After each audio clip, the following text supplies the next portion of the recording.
Hey everyone, Joe here. I recently sat down for another chat with Johannes from Aligned Games. This is the first part, where we talk about Unity's recent reversal of the runtime fee, and I go on a bit of a rant about the short-sighted business practices in the games industry. Sorry, not sorry in advance. I'll be releasing the full hour-plus conversation in a few days if you prefer that format. Joe, thanks for joining me for another one of these chats. I thoroughly enjoyed the last one. It was quite a good conversation, and we got into a lot of stuff, and as it happens, we have a lot more to talk about. It kind of seems like the more we talk, the more we have to talk about. Yeah, there's kind of the meme that when you get into your 30s, or I'm, pushing 40, every man starts a podcast. So I didn't do this on purpose. I promise. Yeah, I'm actually someone that listens to a lot of podcasts, mostly comedy ones, but I've been getting into video game ones as well. So it's been kind of interesting. It's interesting to see people's perspectives. We only have about an hour today, so going to get right into it. We are going to start out talking about Unity's future and some of the recent news that has come up with Unity. So a couple of days ago, I think maybe yesterday or 2 days ago, I got an email from Unity. Basically, there's a lot that it said, but the interesting part is the fact that they are waiving their runtime fee. What's your thoughts on that?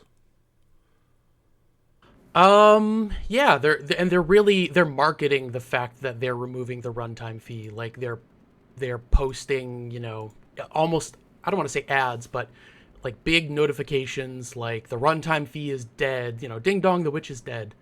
I think it is definitely a positive sign. I had a bunch of notes on this from before that announcement.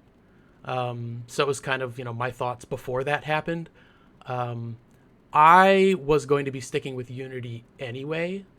The runtime fee was not going to be applying to me anytime soon anyway. I think originally it was going to be applied to almost everybody. And then I think a while back, they backed that off and said, okay, no, only over some threshold, like, I don't know, $1 million in revenue or something like that. Yeah, I forget the details, but it was, sorry, go ahead. It's quite a ridiculous threshold as well. It's not something that most people will be affected by. Yeah. That was the old model, and now I believe the recent change in the past few days is it's just gone for everybody. There's no threshold, and now to counteract that, they are raising prices on, I think, the high end for big successful studios that are already making good money on Unity. To look at Genshin Impact or something like that, where they're raking in cash, and I think that's a better model. Generally, it's probably what they should have done in the first place. Yeah, it is an interesting model but I kind of wonder as well if big companies are going to get fed up with that. I wonder how it's going to affect big companies because I've been playing this game, Escape from Tarkov. Been playing it for about a week now, and it's this super hardcore, difficult military sim game. And it was made with Unity, but it's a really successful game. And while playing it, it got me thinking, like, because they don't use Steam or anything like that, and they found success sort of on their own. So it got me thinking, like, a company like that makes millions of dollars a year, if they are asked to give a percentage to Unity, which would be a couple of million, if I were in that company, I don't think that would sit well, because, well, on the one hand, they do provide the infrastructure that you use, but on the other hand, a lot of those companies can then just turn around and make their own infrastructure. Yeah, it's kind of an arms race. Like, will there be a shift as the prices of engines go up to more companies doing in-house engines? And plenty of companies do in-house engines, and they see lots of benefits from doing that. I think a lot of it comes down to how valuable is the engine to you, and how much of a good steward is the company that's behind the engine, of the relationship between the developer and the engine provider. I think it's safe to say Unity hasn't been great with that recently, or at least in the fairly recent past. I'm seeing some positive indications, although they're just indications, Dropping the runtime fee is one of them. Although, you could have the cynical take that, well, they just did that because, they're only sorry because they got caught. And Yeah, and that's that's sort of take to an have. easy way to save face as well at the moment. Yeah. Now there are other positive signs that I've been seeing. I'm definitely not a a Unity utopiast. Like, oh, it's all going to be great and sunshine and clouds and rainbows. But there have been good signs. So yeah, the runtime fee is one. Although there's the cynical take on that. Something somebody else pointed out, I think I saw it on Twitter somewhere, was that the entire Unity C-suite, like CEO, COO, CFO, all those people, have been replaced. Like they're all of the people that were involved in kind of the the downfall of the engine Yeah, are gone now, at least in the C-suite. Now, I have not independently verified that. I don't know if it's actually true. I don't know how far back they're counting. Who knows? yeah, But that's a good sign that leadership is changing. Um, and I've just been seeing a fair amount of more focus on making the engine good again instead of Unity kind of lost its way a little bit, I think, as a publicly traded company. Man, I could. I've got a little bit of a spiel to say here. I don't know if you want to get into that, but like Unity started going into, we're gonna do movies and we're gonna do VR for industrial applications and we're gonna do renders for car companies and do their websites to sell their cars because we've got this slick rendering tech, and it's a very businessy approach to running a company, which on the one hand makes sense. Like, it's a business, got to run it like a business, right? But it's this kind of idea that um, if you're a business person or an MBA, I'm sorry because I'm kind of gonna take you to task a little bit. There's a sort of suit mindset of how to run a business, and it's that I think this is not my idea. I read this somewhere, but basically I have the idea that to a business person, a company is not like a unified whole. It's not the people that work there and the expertise and all that. It's just on paper, do these totally unrelated businesses, separate, what do you call them, like departments or whatever, do they add up to a big bottom line, yeah, even if they're unrelated? So Unity getting into movies and cars and industrial applications and God knows what else. Business success is, do all those separate individual numbers add up to a big profit? yeah. But And it in terms of them segmenting, it almost became they became too many small things instead of one big thing, and not just in terms of what exactly. you're talking about, but also in terms of the engine itself, because the engine got segmented into different pipelines and different rendering methods and stuff like that, and it just became, for me, as someone that works with the engine both for video games and for assets, it became a nightmare, the logistics of it, because now, and this, we'll get into this when talking about the assets later on, but now you don't have to consider just one part of this engine, you have to consider three parts of it and compatibility, and that's just an example of the sort of, probably the sort of things that, as you call them, the C-suite don't consider. Yeah, it's a sort of fragmentation that if you're a business person and you don't understand the technical side of things, or maybe you even think you do, or maybe you even do, but you're more concerned with making the quarterly numbers look as good as possible on paper, then you say, well, the engineers will figure it out. This is what's good for us this quarter. And I think that mindset is, I don't want to go on too much of a rant here, but the mindset of quarterly profits above all else, literally nothing else matters. The future doesn't matter. 5 years in the future doesn't matter. 1 year in the future doesn't matter. What is the most we can do for next quarter? Yeah. I've got in my notes. I've got a tweet thread here from a guy named Marco Hukic. I don't know how you pronounce the J in his name. MMJUKIC. I have no idea who this guy is, by the way. So if he's like a terrible person, don't at me. But I'm just gonna read the quote here. It's unbelievable how many dynamic companies broke their streaks of engineer CEOs for the first time in the 2000s, installing their first MBA finance CEOs, who then promptly made fundamental strategic errors that nixed the company's future that are now becoming obvious. That's a great tweet thread. I would go read it. But basically, it's the idea that when you put the engineers in charge at the highest level, they're thinking about how does this all fit together as a cohesive whole? How do we still have a healthy business that's serving customers in 5 years, 10 years, 20 years? But when you put the MBAs in charge, they do something, I don't know business stuff, but I believe one of the things they do is they sort of discount future dollars. Like a dollar earned 10 years from now is not as valuable as a dollar earned this year or, next month, which makes sense from a certain perspective.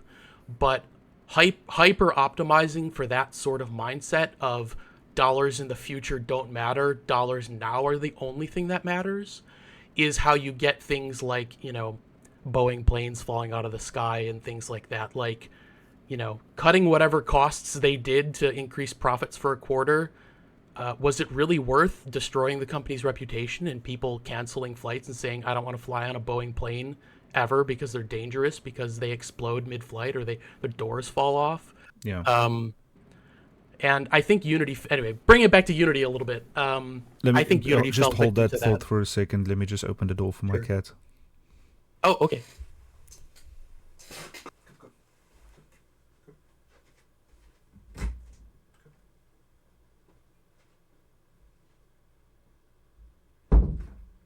Sorry for the transition. Just had to, as you saw on the video, had to open the door for my cat quick. Joe, you were saying? Oh, let's see. Anyway, just getting back to Unity, I think they did fall victim to that sort of mindset of we're publicly traded. We need to make the number go up. And something I've been thinking about a lot recently that I don't see a lot in the discourse, because there's a lot of people talking about how, capitalism bad, whatever, all Yeah. that stuff. I'm a little bit less jaded than that. But one of the things I think nobody really talks about is how, what is an investor in a publicly traded company like Unity?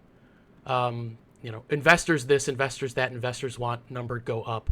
I think people get this idea in their head that like somebody who's investing in Unity is like somebody who's long-term invested in Unity but is greedy and wants number to go up and just wants to wring profits out of it. But like, no, investor in Unity probably means somebody who is invested in the company for less than a year, maybe less than a quarter, maybe less than a month.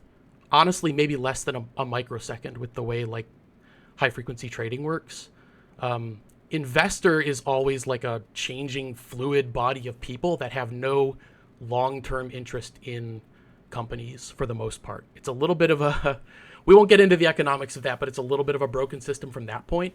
Yeah. Because investors are just, I invest in Unity this month, number go up, I sell, I invest in something else next month.